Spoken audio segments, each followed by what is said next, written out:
क्या आप लोगों को पता है कि हमारा यूनिवर्स कितना बड़ा है?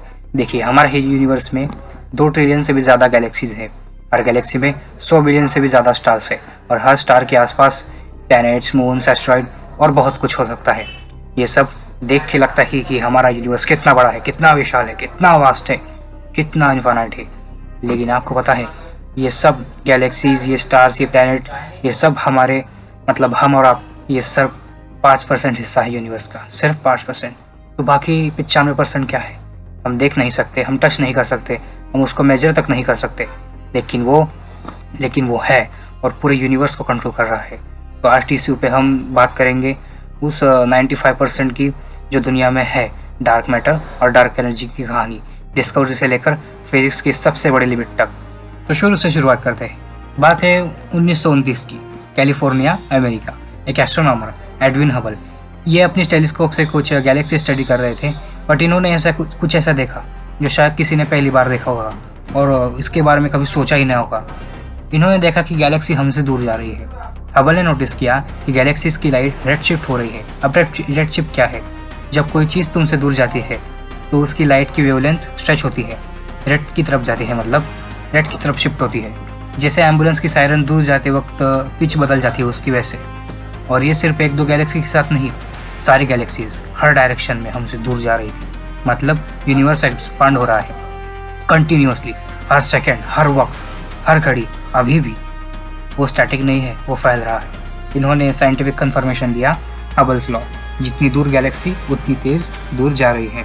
ये डिस्कवरी इतनी बड़ी थी कि आइंस्टाइन ने अपनी जनरल रिलेटिविटी की इक्वेशन में एक कॉस्मोलॉजिकल कांस्टेंट ऐड की थी, ये सोच के कि यूनिवर्स स्टैटिक है। जब हबल की डिस्कवरी आई तो आइंस्टाइन ने उसे the biggest blunder of my life कह दिया। लेकिन उस ब्लंडर की कहानी बाद में आएगी, क्योंकि वो ब्लंडर शायद ब्लंडर नहीं था। अब बात करते हैं 1933 की। स्विट्जरलैंड से आए एक एसेंट्रिक साइंटिस्ट फ्रिट्ज ज़ुकी, वो कॉमा गैलेक्सी क्लस्टर पर स्टडी कर रहे थे। एक जहाँ हज़ारों या सैकड़ों गैलेक्सीज एक साथ हो।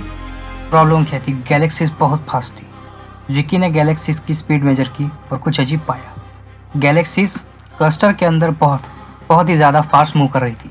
प्रॉब्लम क्या थी? अगर गैलेक्सीज सिर्फ visible matter, star, gas, dust, इनकी ग्रेविटी होती तो इतनी स्पीड पे गैलेक्सी क्लस्टर से बाहर उड़ जाती, टूट जाती, बिखर जाती। लेकिन वो टूट नहीं रही थी, वो स्टेबल थी। कोई तो इनविजिबल चीज़ उन्हें एक साथ पकड़ कर रखी हुई थी। जिकी ने उसे कहा डार्क मैटर, जर्मन में मतलब डार्क मैटर। कुछ ऐसा जो दिखता नहीं, लाइट एमिट नहीं करता, लाइट रिफ्लेक्ट नहीं करता, लेकिन ग्रेविटी प्रोड्यूस करता है और गैलेक्सीज को टूटने से बचाता है। लोगों ने सुना और इग्नोर किया डिकेड्स तक। ज़ुकी की थ्योरी फ्रिंज साइंस थी, लेकिन यूनिवर्स ने प्रूव कर दिया कि वो सही थे। देखिए, सिर्फ ज़ुकी ने नहीं कहा। डिकेड्स के बाद 3 अलग अलग जगह से सेम आंसर आए। देखते हैं। 1970s में वेरा रूबिन और टेनफोर्ड ने गैलेक्सीज की रोटेशन को स्टडी किया नॉर्मल एक्सेप्टेशन के हिसाब से। जैसे सोलर सिस्टम में है हमारे, जो प्लैनेट्स सन से मतलब अपने स्टार से दूर होते हैं वो स्लो घूमते हैं, और जो पास होते हैं वो फास्ट घूमते हैं। अब मरकरी जो है वो फास्ट घूमता है और नेपच्यून स्लो घूमता है। सेम लॉजिक उन्होंने गैलेक्सीज पे ट्राई किया। जो स्टार्स गैलेक्सीज के एज पे है वो स्लो घूमने चाहिए थे, लेकिन वो स्लो नहीं थे। एच पे स्टार सेंटर से ज़्यादा फास्ट घूम रहे थे। मतलब गैलेक्सीज के बाहर एक तो कोई ऐसा मास था, इनविजिबल मास, जो उन्हें इतनी स्पीड दे रहा था, वो था डार्क मैटर गैलेक्सी के चारों तरफ। बात करते हैं एविडेंस नंबर 2 की। आइंस्टाइन ने कहा था कि ग्रेविटी लाइट को बेंड कर सकती है। लाइट है और उसके सामने कोई मतलब रास्ते में उसके कोई मैसिव ऑब्जेक्ट आ जाए तो पीछे की चीज़ की लाइट कर हो जाएगी। साइंटिस्ट ने देखा कुछ जगह पर लाइट बहुत ज़्यादा तेज़ी से बेंड हो रही थी। जितना विजिबल मैटर था उतनी बेंडिंग एक्सप्लेन नहीं हो रही थी। इनविजिबल मास डार्क मैटर था जो लाइट को बेंड कर रहा था। बेस्ट एग्जाम्पल है इसका बुलेट क्लस्टर। 2006 2 गैलेक्सी क्लस्टर एक दूसरे से टकराए। विजिबल मैटर, हॉट गैस एक जगह था, ग्रेविटेशनल लेंसिंग कुछ और जगह पॉइंट कर रहा था। डार्क मैटर अलग था, विजिबल मैटर अलग। अब बात करते हैं सबूत नंबर 3, एविडेंस नंबर 3 की, लार्ज स्केल स्ट्रक्चर फॉर्मेशन। हम जानते हैं यूनिवर्स बिग बैंग से शुरू हुआ, शुरुआत में सिर्फ एनर्जी थी और डेंस और यूनिफॉर्म। फिर गैलेक्सीज बनी, गैलेक्सी क्लस्टर बने, कॉस्मिक वेब बना। प्रॉब्लम क्या थी? सिर्फ विजिबल मैटर से ये स्ट्रक्चर इतना जल्दी नहीं बन सकता था। यूनिवर्स के पास टाइम नहीं था। डार्क मैटर ने ग्रेविटी का स्काफोल्ड बनाया, विजिबल मैटर उस स्काफोल्ड पे कलेक्ट हुआ। गैलेक्सीज डार्क मैटर की वजह से एग्जिस्ट करती है। 3 अलग अलग एविडेंस, 3 अलग अलग साइंटिस्ट, 3 अलग अलग मैटर। अब आते हैं 1998। 2 साइंटिस्ट की independent teams, Saul Perlmutter, Brian Smith, Adam Riess, दोनों टाइप सुपरनोवा पर स्टडी कर रही थी। अब ये होता क्या है? एक specific type of stellar explosion जिसमें हमेशा सेम अमाउंट ऑफ एनर्जी निकलती है। इसका मतलब हम इन्हें स्टैंडर्ड कैंडल बोल सकते हैं, मतलब इसकी तरह यूज़ कर सकते हैं डिस्टेंस मेजर करने के लिए। सोचना सिंपल था, यूनिवर्स एक्सपांड हो रहा था, हबल ने प्रूव कर दिया था, लेकिन ग्रेविटी तो है, ग्रेविटी एक्सपांशन स्लो करेगी, तो एक्सपांशन स्लो हो रहा होगा, ये ऑब्वियस था। जो किसी ने एक्सपेक्ट नहीं किया था। दोनों टीम्स ने अपना डाटा देखा, फिर दोबारा देखा, फिर तीसरी बार चेक किया। एक्सपांशन स्लो नहीं हो रहा था, एक्सपांशन बहुत फास्ट हो रहा था। यूनिवर्स ग्रेविटी के अगेंस्ट तेज और तेज फैल रहा था। कोई चीज़, कोई इनविजिबल फोर्स स्पेस को पुश कर रही थी। नाम दिया गया डार्क एनर्जी।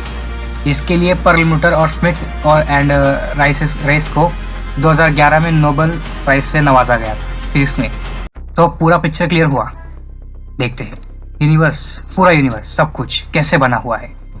68% डार्क एनर्जी, ये वो मिस्टीरियस फोर्स है जो यूनिवर्स को एसलेट करके फैला रही है, हर जगह, हमेशा, नॉन स्टॉप। 27% डार्क मैटर, वो इनविजिबल मास जो गैलेक्सीज को एक साथ बांध के रखता है, जो दिखता नहीं लेकिन ग्रेविटी प्रोड्यूस करता है।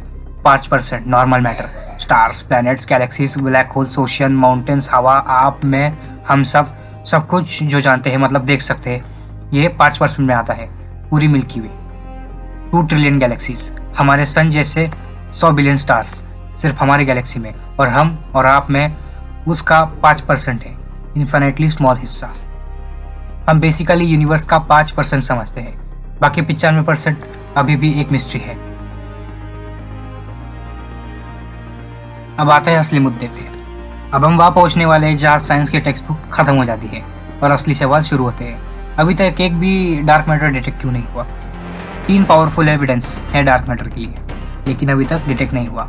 दुनिया के सबसे सेंसिटिव डिटेक्टर्स, जिनके नाम आपकी स्क्रीन पर है, सब अंडरग्राउंड है, कॉस्मिक रेडिएशन से बचने के लिए किलोमीटर्स नीचे, सालों से वेट कर रहे हैं एक भी डार्क मैटर का पार्टिकल पकड़ने के लिए। आज तक 0, एक भी नहीं पकड़ा पाए। डार्क मैटर क्या है? ये अभी भी ओपन क्वेश्चन है। वीकली इंटरैक्टिव मैसिव पार्टिकल हो सकता है, थ्योरी है, प्रूफ नहीं। अल्ट्रा लाइट पार्टिकल्स, एक्सपेरिमेंट चल रहे हैं। प्रीमॉर्डियल ब्लैक होल्स, क्या बिग बैंग के टाइम से ब्लैक होल्स है? पॉसिबल हो सकता है। कुछ और बिल्कुल नया जो हम नहीं जानते, उसके बारे में बाद में बात करें। एनर्जी, डार्क एनर्जी, ये सबसे बड़ी मिस्ट्री। देखिए, क्वांटम मैकेनिक्स कहता है कि स्पेस एम्प्टी नहीं है, एम्प्टी स्पेस भी एनर्जी से भरा हुआ है। क्वांटम फ्लक्चुएशंस, वर्चुअल पार्टिकल्स, ये वैक्यूम एनर्जी, डार्क एनर्जी हो सकती है। लेकिन जब साइंटिस्ट ने कैलकुलेट किया, थ्योरी और ऑब्जर्वेशन में 10 to the power of 120 का फ़र्क दिखा। ये फिजिक्स की हिस्ट्री का सबसे बड़ा मिसमैच था। 10 को मतलब 120 की पावर, 10⁻120, ये नंबर इतना बड़ा है कि हमारे पास उससे इमेजिन करने के लिए वर्ड्स नहीं है, मतलब कोई सोल्यूशन नहीं है। General relativity versus quantum mechanics, the biggest war in the physics. और यहाँ आता है फिजिक्स का सबसे बड़ा प्रॉब्लम, जनरल रिलेटिविटी। ये हमें आइंस्टाइन ने दी थी।